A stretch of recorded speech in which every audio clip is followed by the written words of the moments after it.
Today, I'm gonna play scientist and look behind the scenes to explore the biological ecosystem of Resident Evil 9 Requiem. I'm going to thoroughly break down every creature, zombie, and boss I've encountered in the game, from the memory-retaining infected civilians to the juggernaut that's the new T-501 Tyrant. I've got all the lore, visual designs, and survival strategies researched. It takes a lot to survive in this game, especially with the new mechanics they threw into the mix. You really have to learn how this new ecosystem works if you want to survive. So let me tell you my findings with Resident Evil 9 Requiem. Every creature and zombie explained.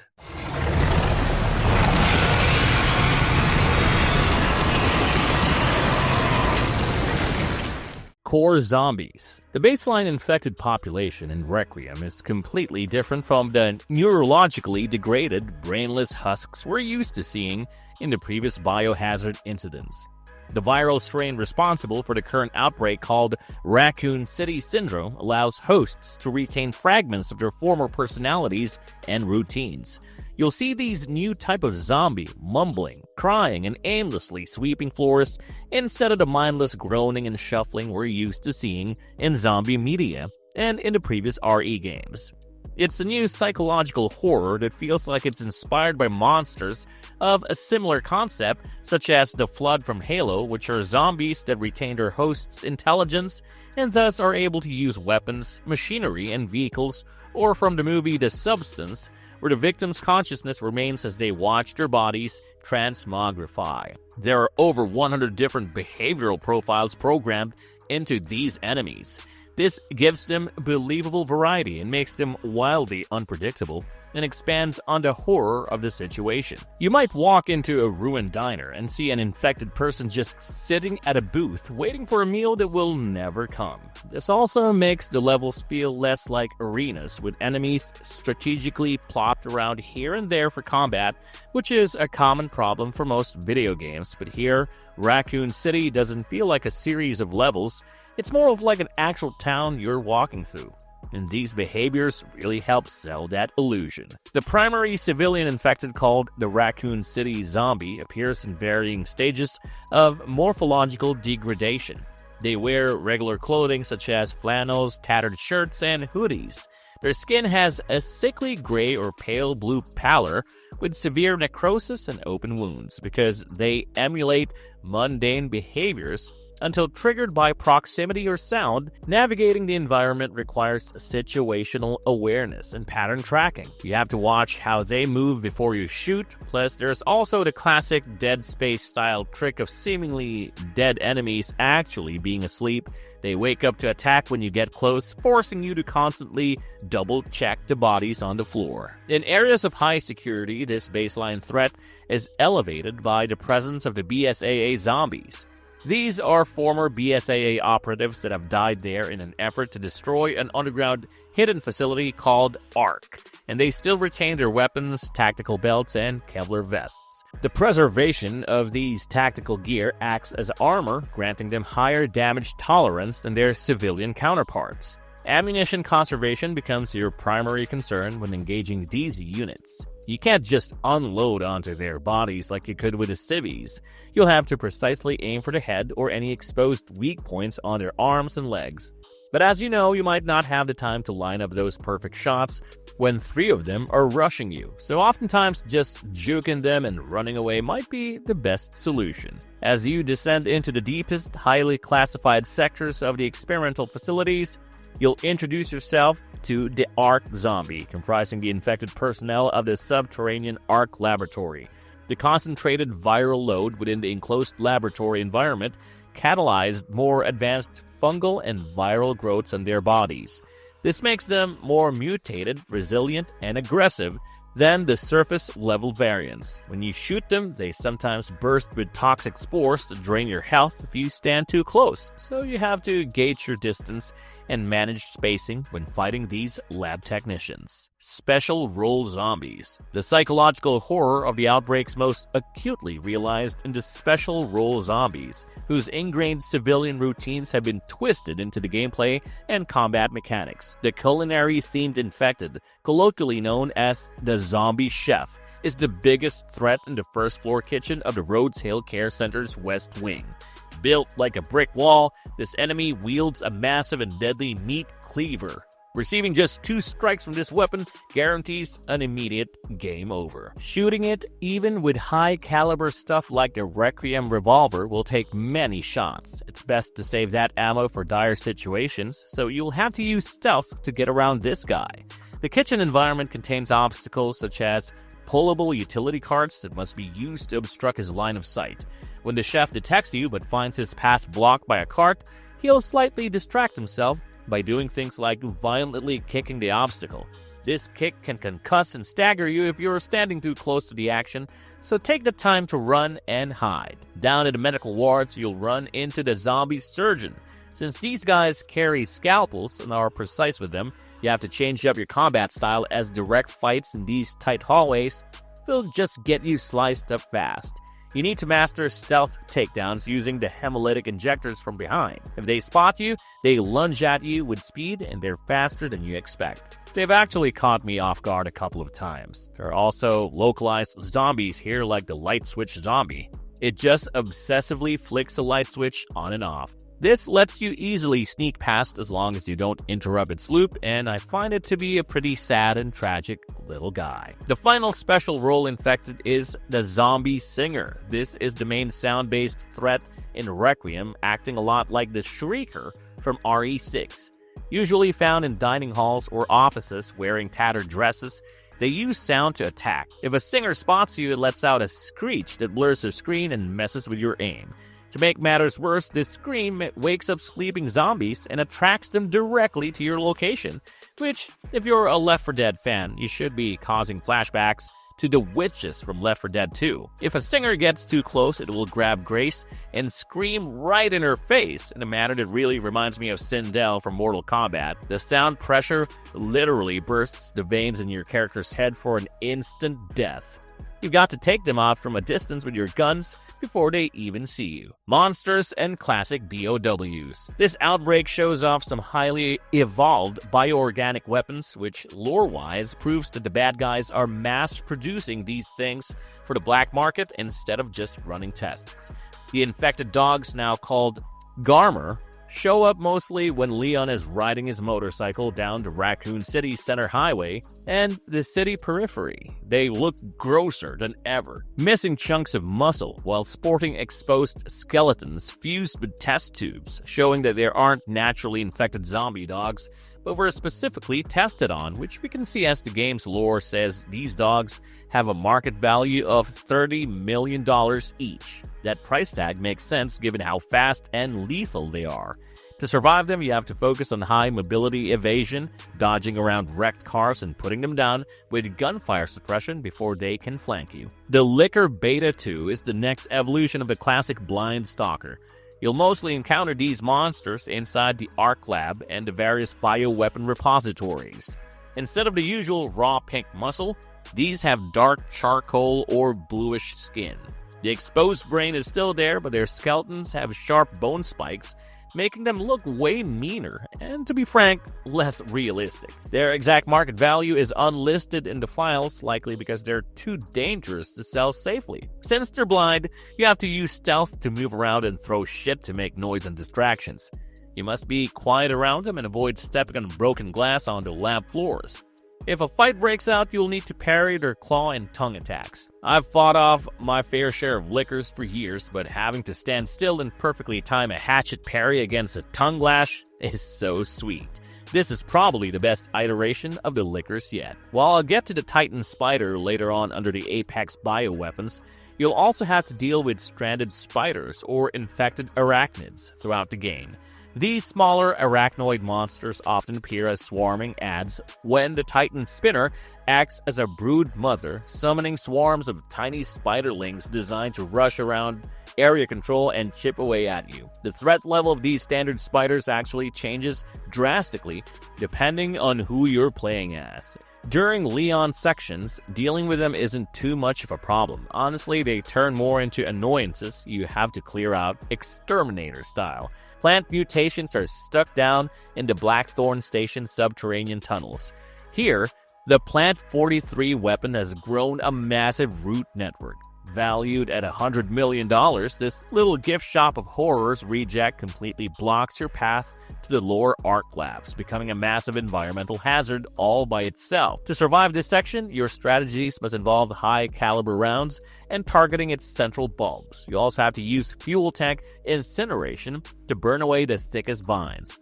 You'll spend a lot of ammo just trying to clear a path so you can safely cross a suspended train car without getting pulled into the abyss. Stalkers, elites, and named threats. The care center and labs are guarded by elite mutations built to chase you down and block areas off. The Butcher is a massive brute with a cleaver that can take a ton of punishment, forcing you to constantly stay on the move. He sticks to a set patrol route, so learning the layout and tracking his position is necessary to surviving his territory.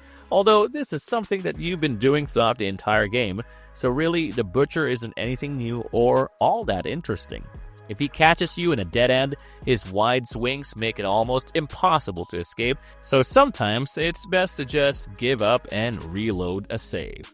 Then there's the Chainsaw Wielder, who's basically ripped wholesale from the RE4 remake. With these guys, one mistake means instant death. You'll hear the motor revving before you even see them, giving you a few seconds to set up a trap. The cool mechanical twist here is that the chainsaw is still dangerous even when dropped. If you're playing as Leon, you can actually pick up the spinning chainsaw from a dead enemy and used it against the Horde. Sweeping a crowd of zombies with a stolen chainsaw is a sweet reward for beating these guys, and it serves as an excellent relief after the tense combat with them. You'll also run into the Screamer, which is a lot like the Singer. It uses loud noises to mess up your aim and stun you.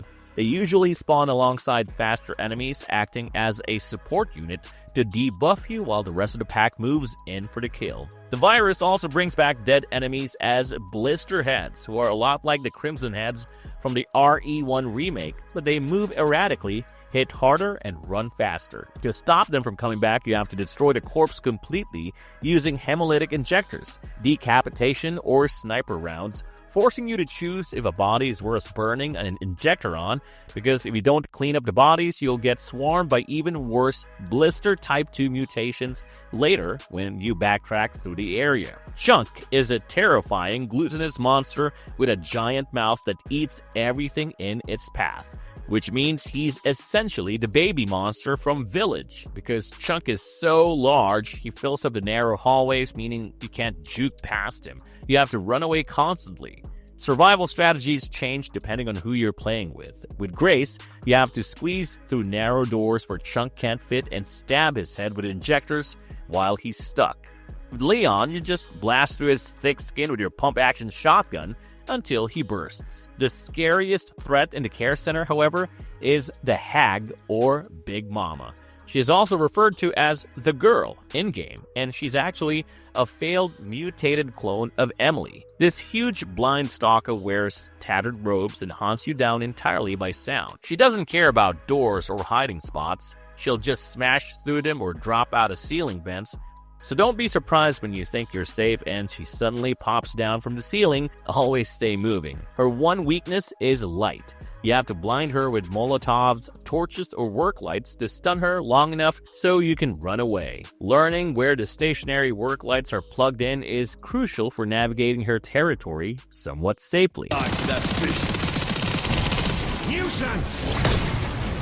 Human antagonists and tactical enemies. It's not just monsters out there, you also have to fight trained human enemies. The guy running the Rhodes Hill Care Center is Victor Gideon, the stereotypical for Resident Evil, shady Umbrella Corporation researcher. He bought the place in 2003 and used kidnapped people for his illegal Project Elpis research. His troops are well funded and well armed. The ruins are crawling with soldiers from the Connections and the Umbrella Security Service, the USS. These USS operatives are loyal to the Umbrella Security Force, and their primary combat behavior involves squad-based flanking, using automatic weapons and deploying heavy riot shields. They will actually call out your position and try to pin you down behind cover, which the UNC's playing this should instantly remind you of the enemy AI system from Fear. You'll also face the Connections agents who belong to the Connections faction. Their combat behavior focuses on covert infiltration and perimeter lockdown, so they set up laser tripwires and use silenced weapons to ambush you when you least expect it. Fighting humans changes the pace of a Resident Evil game completely.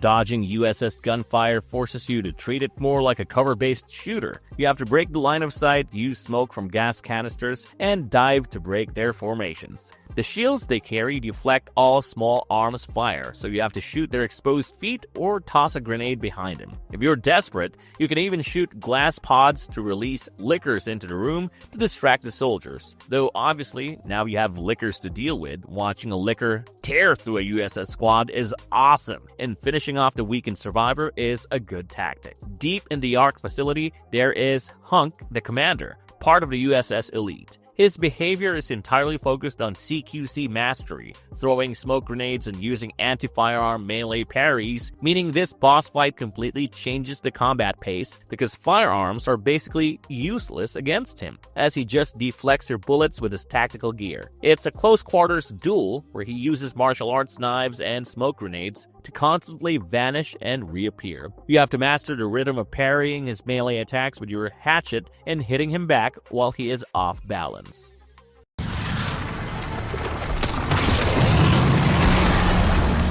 The final bosses and Apex bioweapons. Major areas in the game are locked down by Apex bosses that test everything you've learned. Down in the chapel and sewage facility, you'd fight the hungry fat monster, aka Blisterborn. This massive mutant has glowing tumors that leak mutagenic gas, which quickly turns nearby corpses into advanced blister mutations. To facilitate this, the arena is littered with dormant bodies. In order to beat this monster, you'd have to clear out the regular zombies first and then lure the boss away from its own toxic gas clouds and shoot its weak spots with heavy weapons. If you ignore the ads, you'll find yourself getting completely overwhelmed by the mutations it revives. The narrative also weaves in personal horror and tragedy through the mutated Emily. Emily is a young test subject that Grace attempts to save from the Rhodes Hill Chronic Care Center. In one of the most emotional and intense scenes of the story, Emily tragically mutates into a bioweapon monstrosity, and Leon is forced to put her down, creating a dramatic, heartbreaking moment where Grace watches him do it.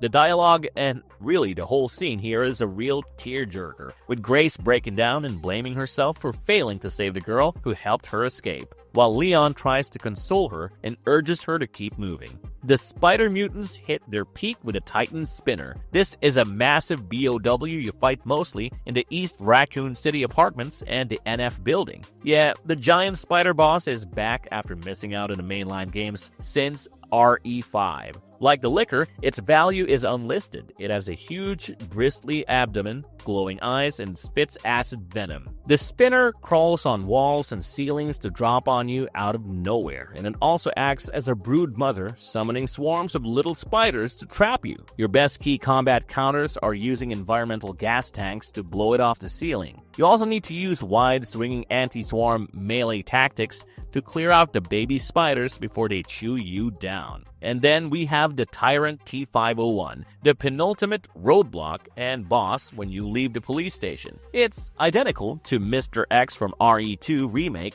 wearing a heavy trench coat to hold back its mutations, and uses a massive clawed hand to attack like the other Tyrants from previous games. For the first phase, you have to take advantage of his slow walking speed to stay ahead of him, turn around and unload onto him as much as you can. Utilize the hallways and area to circle around him and confuse him so you can lay down as much damage as you can. Then, when Phase 2 hits, instead of just spamming rockets like in older games, you have to bait its melee swings, parry them with your hatchet, and counterattack the glowing weak spot on its chest. And of course, the grand finale is against Victor Gideon. Phase 1 has him attacking with massive tentacles that you can parry. He jumps around the arena and charges up electrical attacks, which you can dodge by watching the glowing warning lines on the floor. After the electricity, he dive bombs you, forcing you to sprint constantly. Once he takes enough damage, the parasite inside him takes over, mutating him into a massive Nemesis-style monster. You have to perfectly parry his huge swings